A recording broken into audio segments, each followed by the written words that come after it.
ఆర్పీడి ఛానల్కి స్వాగతం. జై శ్రీరామ్, హర్ హర్ మహాదేవ్. మా కంటెంట్ కానీ మీకు నచ్చినట్టయితే లైక్ చేయండి, షేర్ చేయండి. అలాగే ఇప్పటిదాకా మీరు సబ్స్క్రైబ్ చేసుకోకుండా ఉంటే సబ్స్క్రైబ్ చేసుకోండి, టోటల్లీ ఫ్రీ.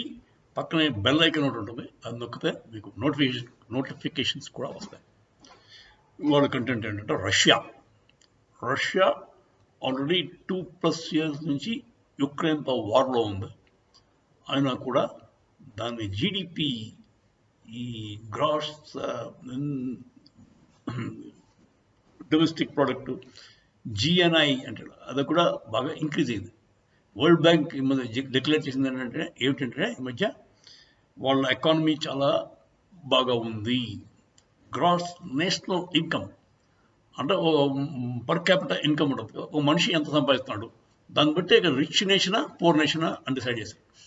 సో ఇప్పుడు అది రిచ్ నేషన్స్లోకి జాబితాలోకి చేరిపోయింది మళ్ళీ. అంటే ఒకప్పుడు 2014లో రిచ్ నేషన్స్ లిస్ట్లో ఉండేది, ఇప్పుడు మళ్ళీ back into the rich nations గ్రూప్లోకి వచ్చింది రష్యా. 2014లో యుక్రెయిన్ మీద, అదే క్రీమియా మీద దాడి చేసింది, క్రీమియాను ఆక్యుపై చేసింది.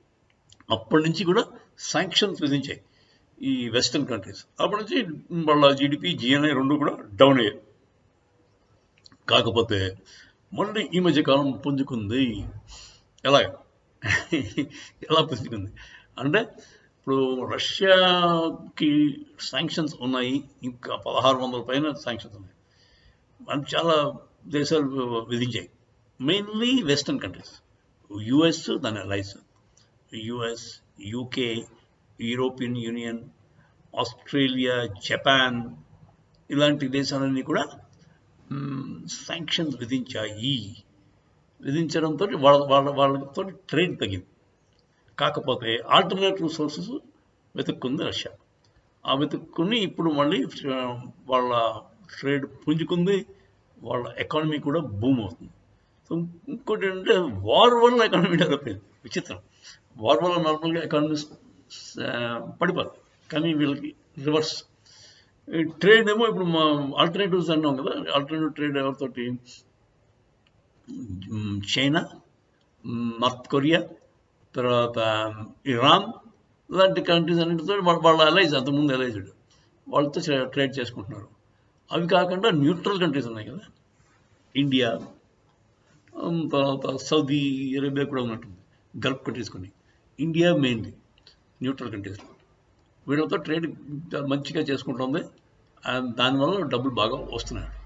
మెయిన్లీ ఇండియా అండ్ చైనాతో ట్రేడ్ వల్ల వాళ్ళకి గట్టిగా వస్తుంది. సో ఈ వార్ వల్ల ఎలాగ ఎకానమీ బూమ్ అయింది, అది కూడా విచిత్రమైన విషయం ఏంటంటే, ఇప్పుడు వాళ్ళకి సోల్జర్స్ కావాల్సి వస్తారు కదా, సోల్జర్స్ అందరినీ రిక్రూట్ చేసుకుంటాం. సోల్జర్స్కి ఆల్మోస్ట్ $14,000 పర్ యానం పే చేస్తాం. $14,000 పర్ యానం అంటే ఇట్స్ బిగ్ అమౌంట్. దాంతో ఆయిల్ వర్కర్స్ ఉంటారు కదా, వాళ్ళు మెయిన్గా అంతకుముందు హైలీ పెయిడ్ వర్కర్స్, లేబర్ అంతా కూడా ఆయిల్ ఫీల్డ్తో పనిచేసేవాడు. వాళ్ళకంటే కూడా సోల్జర్స్కి ఎక్కువ. దాంతో మీకు ఆ రిమోట్ ఏరియాలో, పల్లెటూరులో ఉండే అంటే ఫామ్ లేబర్ వాళ్ళు ఉంటారు కదా, వాళ్ళకి కర్సరీ ట్రైనింగ్ ఇచ్చి వాళ్ళని యుద్ధానికి పంపిస్తున్నారు. దాంతో బేసిక్గా పర్ క్యాపిటల్ ఇన్కమ్ బాగా పెరిగిపోయింది. $14,000 is the per capital income. అదండి రష్యా యొక్క విజయ గాథ అనాలా లేదా విశాల గాథ అనాలా నాకు అర్థం కావట్లేదు. వాళ్ళు యుద్ధం వల్ల లబ్ధి పొందారు అంటే మన ప్రాణ నష్టం ఉంటుంది, ఎన్ని రకాల నష్టాలు ఉంటాయి. యుద్ధం వల్ల ఎప్పుడూ నష్టాలు ఉంటాయి. కాకపోతే మనవాడు పుతిన్ తెలివితేటలు వద్దా వాడి ఇండియా సపోర్టు, చైనా సపోర్టు తీసుకుని ఎకానమీ అంటే వాళ్ళ దెబ్బ పడకుండా, వాళ్ళ ఆయిల్ ఎక్స్పోర్ట్స్ యథావిధిగా జరుగుతున్నాయి. వాళ్ళు ఫుడ్ గ్రెయిన్స్ కూడా ఎక్కువ ఎక్స్పోర్ట్ అవుతాయి. ఫుడ్ గ్రెయిన్స్ కూడా బాగా తయారవుతాయి రష్యాలో. బేసిక్లీ యుక్రెయిన్ కూడా food basket for the whole European region. బాగా గ్రెయిన్స్ అంటే ఓట్స్, వీటు, అవన్నీ కూడా యుక్రెయిన్ ఆ ఏరియాలో బాగా పండుతాయి, రష్యాలో కూడా పండుతాయి. సో ఇవన్నీ కూడా ఎక్స్పోర్ట్ యథావిధిగా జరిగిపోతున్నాయి, కొనేవాళ్ళు ఉన్నారు. విచిత్రమైన పాకిస్తాన్ కూడా అమ్ముతానని ఒప్పందం పెట్టుకున్నాడు. అమ్మితే వీడు వాడే ఇస్తాడు అది కొంచెం మరి తిరిగి వాడు డబ్బులు ఇవ్వాలి కదా, డబ్బులు ఇవ్వలేడు. మరి బార్టర్ సిస్టమ్ అంటున్నాడు పాకిస్తాన్. బార్టర్ సిస్టమ్ అంటే ఏమి ఇస్తున్నాడు? గాడిలు పంపిస్తాడా? టెర్రరిస్టులు పంపిస్తాడా?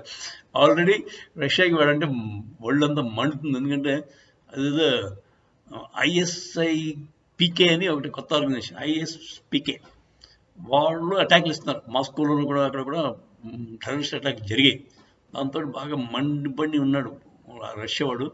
కాకపోతే పైకి మాత్రం ట్రేడ్ చేద్దామని అంటున్నాడు. ఏం జరుగుతుందో చూడాలి. జై శ్రీరామ్, హర హర మహాదేవ్.